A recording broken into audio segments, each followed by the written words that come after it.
My name is Holly Eckelberger. I use she, her pronouns. I am a sexual health educator. I'm one of the co-founders and the current co-director with Rochester's Sexual and Reproductive Justice Task Force, otherwise known as ROC.SRJ. Thank you. I'm a queer woman, I'm disabled, and I'm a mom. Today, thank you. Today is Memorial Day, a day we are told to honor those who have died in service to protect our rights and our freedoms. And yet, here we are today pointing out that the Constitution people have died to defend still does not explicitly guarantee equal rights for all of us. Unacceptable. That's right. I am so genuinely, deeply tired of having to be here. Not because I don't love this work or having these conversations, but because it has been 103 years since the ERA was first introduced in Congress. 103 years of marching, organizing, lobbying, begging, demanding. That is generations of work. And we are still out here in 2026 asking for a document written by a bunch of slave owners to please acknowledge that all of us exist as full human beings.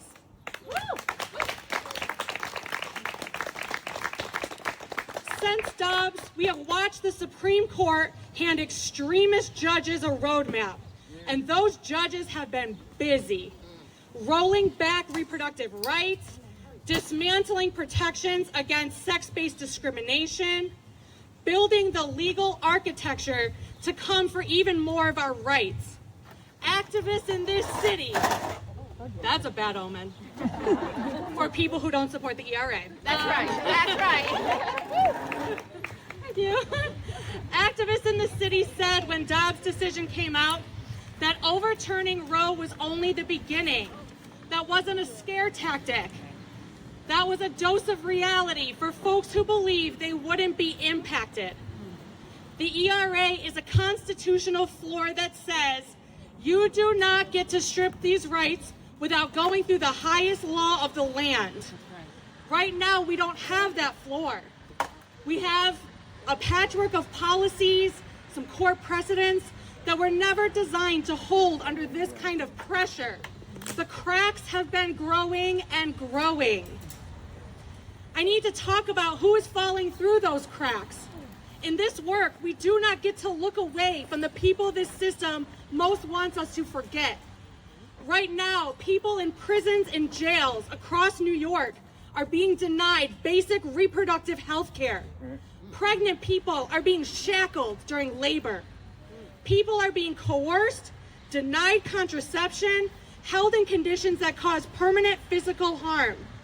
And when they try to fight back, the legal protections available to them are thin, inconsistent, and depend entirely on which court they land in. The ERA changes that. A constitutional guarantee of equality on the basis of sex applies inside those walls too. It gives incarcerated people a foundation, a floor to stand on when they say, this is discrimination and it is unconstitutional. Reproductive justice has always said that bodily autonomy belongs to everyone. Right. Not just people without records. Right. Everyone. Right. If your idea of protections doesn't include people behind bars, it's not equal rights. It's only rights for those you have deemed worthy. That's right. And let's talk about our immigrant neighbors. We are living through one of the most aggressive crackdowns on immigrant communities in modern history. Right. People are being detained, separated from their children, deported, and while that's happening, their access to health care, legal protection, any kind of bodily autonomy is being systematically stripped away. Immigrants face sex-based discrimination every single day in their workplaces, in healthcare settings, detention centers where reproductive coercion and abuse are documented and ongoing. The ERA's language is not conditional.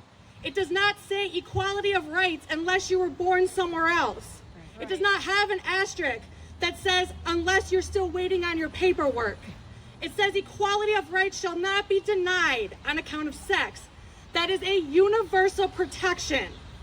Rochester has always been a sanctuary city in spirit. Our activism has to reflect that same spirit, loudly and without apology. That's right. I mentioned in the beginning that I'm disabled. Being disabled in this country means being treated as a personal failure or a problem to be managed, and not a human being with full rights deserving constitutional protection. The Supreme Court ruled in 1985 that disabled people are not entitled to strict equal protection under the 14th Amendment. The court decided disabled people weren't a class historically subjected to discrimination. That ruling made it significantly easier for states to pass laws that discriminate against people with disabilities. The bar to justify discrimination against us is embarrassingly low. Now, the ADA exists, and it matters. Federal laws like the ADA provide protections, but constitutional recognition is a completely different level of protection. It means people with disabilities are treated with the same dignity and fairness as everyone else, and it closes gaps in enforcement, making it easier to challenge discrimination in court. So what does that mean for me in my daily life? It means every time I navigate a healthcare system that sees my body as a problem, or every time I have to fight for accommodations, that doesn't have to require a fight. New York voters approved a state ERA that explicitly includes disability protections. Woo! And in states with that protection, courts apply heightened scrutiny when analyzing laws that discriminate against people with disabilities. We need that at the federal level, not just in New York, everywhere. Right. My brothers and sisters across this country shouldn't have different rights than me because of where they live. The ERA doesn't just raise the floor for sex discrimination, but it raises the floor for every person this system has treated as less than fully human. And disabled people have been on that list for a very long time. Another identity I mentioned is being a queer woman. We are living through a coordinated, well-funded, deliberate rollback of LGBTQ+ rights in this country. To date, 25 states have passed bans on gender-affirming care for minors, restricting access for more than 100,000 transgender youth. 100,000 kids. Shame. Everything we have built, marriage equality, non-discrimination protections, healthcare access, is built on a legal foundation that has no constitutional anchor. The ERA would embed these protections related to sex-based and gender-based discrimination directly into the U.S. Constitution. Where it belongs. Discrimination against transgender individuals and discrimination based on sexual orientation are both forms of sex discrimination. And the ERA covers that. It's not a workaround, it's the point. I have a queer family. I'm raising a kid in a world where people are actively legislating whether my family gets to exist. The ERA is not abstract to me. It's the constitutional difference between my family having a floor to stand on and my family existing at the pleasure of whoever controls the courts this decade. Right. We are not a debate topic. We are not a culture war prop. We are people, and we deserve a constitution that says so. Now, I want to speak directly to some of you who have been showing up to rallies like this one for decades. You marched for the ERA in the 70s. You fought for reproductive rights in the 80s. You showed up because you knew the work was never finished. Most of you probably did not imagine that in 2026 we would still be standing here. I want to be honest with you. The ERA is more than just reproductive health. It's about wage protections, social security equity, and healthcare discrimination. Right. The ERA gives Congress the constitutional authority to address all of it, and it gives courts a foundation to strike down laws that treat people as less than equal on the basis of sex. This is still your fight. Yeah, that's right. It has always been your fight. Yeah. And it is bigger now than it has ever been. And that means our movement has to be bigger too. It has to include incarcerated people who can't vote, undocumented immigrants who can't safely march, trans and non-binary people whose existence is being legislated out of public life, disabled parents fighting for the right to keep their own children, queer families living in a legal gray zone that shifts depending on which judge is having a bad day. Because here's the thing about equal rights. They are only as strong as who they include. And if we win this and we leave people behind, it isn't a victory. It's just a different hierarchy. In Rochester, the stakes are high. People in this city are fighting for health care, for housing, for the right to parent without state interference. Single parents are navigating a system that was never designed for them. Disabled people are being told their bodies are liabilities. Immigrant families are living in fear while trying to access basic care. People coming home from incarceration with no safety net and no constitutional protection. The ERA gives all these people something they currently don't have, a foundation that does not waver every time the political winds change. So a message to our state legislators fighting in Albany. We need you to be just as loud about the federal ERA. State wins matter, but we need the constitutional floor, and we need you to be connecting those dots publicly. To any candidate running for state or local office in Monroe County this year, we have some questions. Do you support the Equal Rights Amendment? Will you use your platform to pressure Congress to act? Will you show up for incarcerated people, for immigrant communities, for all of us? We want answers from every single one of them at every single level. Before we vote in the primaries in June and before we vote in November, we, the people, demand an explicit and public answer on the ERA. Silence is an answer, and it is one that we cannot be comfortable with. We are done voting for people who go quiet once they're elected. We are done accepting mediocrity in those who are supposed to be representing us. As you've heard, the ERA is popular. The math is done. The people are not the problem. The problem is that Senate Republicans blocked the resolution to affirm it, hiding behind a procedural deadline argument that legal scholars have shredded, that was never in the original amendment, and it is a choice to keep equal rights in constitutional limbo. It's not an oversight. It's a decision. Hold them accountable. It's a decision made by people counting on us to get tired and shut up. Well, guess what? We're not shutting up, and we're just getting louder. So, here's what we're gonna do. Right now, today, and every day after this.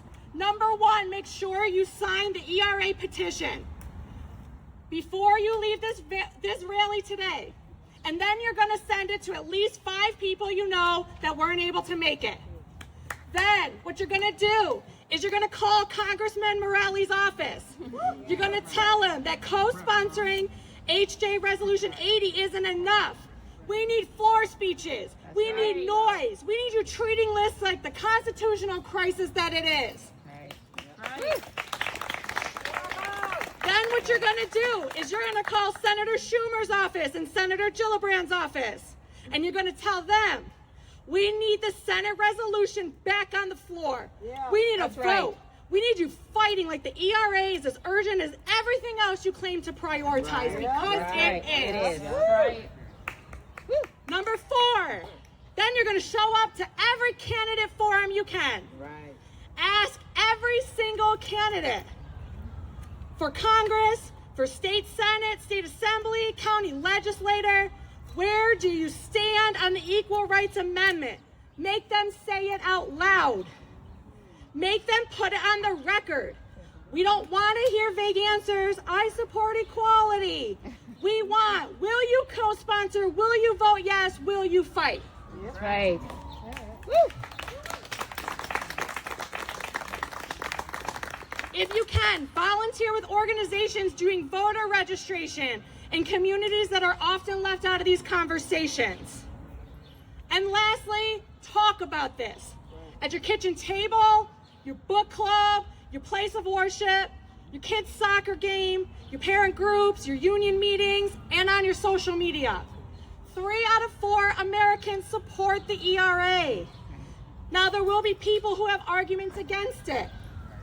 If you go to ROC.SRJ on Instagram or Facebook, all of the action items I have given you are posted. Thank you. A link, I got you, a link in our bio. We have created a document called the ERA Talking Points to help counter some well-known arguments against the ERA. Knowing how to have these conversations is education. Education is power, and power belongs to us. Woo. We have been too patient, too polite, too willing to wait for the right moment, while people in detention centers, prison cells, underfunded clinics, and in impossible situations wait for us to decide that their lives count too. They count. All of us count. Equal means equal. No exceptions, no asterisks, and no more waiting.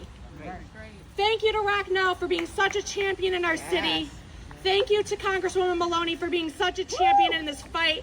And thank you to all the folks who continue to advocate and fight like hell for all of us. Yeah. Rochester, let's give our elected officials the noise they think we aren't capable of giving. Sign, call, show up, demand answers, and continue to put on pressure. The people have spoken, and if we don't get the ERA passed on the federal level, we will shut this shit down. When there's no justice,